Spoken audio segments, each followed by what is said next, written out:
Julia, shares in Vestas, which is one of the world's biggest makers of wind turbines, have jumped very sharply, more than 15% today.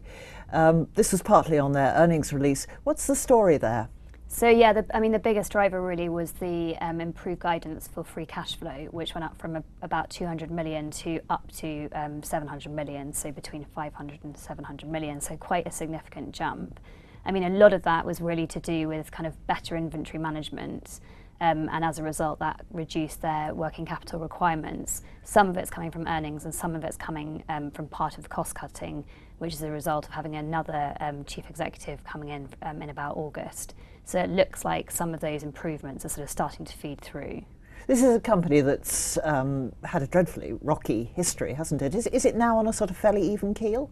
Well, it's certainly on a improving, but there's been a lot of optimism put into this company, and that obviously shows today from the 16% share price jump. I mean, the thing is, they're now expecting for these improvements to be sustainable. Some of the margin improvements, however, especially within some of their sort of maintenance part of the business, were very high.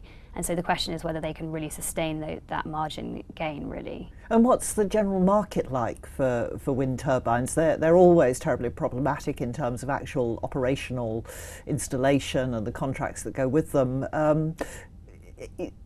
Are prospects good at the moment? This is the thing. I mean, some argue that the market, for example, in Europe, which is one of the biggest, has peaked.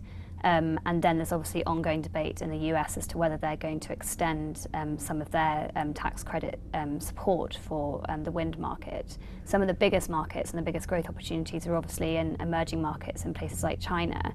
But then there's going to be problems there for companies such as Vestas, because there'll be probably requirements to sort of source locally, and there's a lot of competition in China.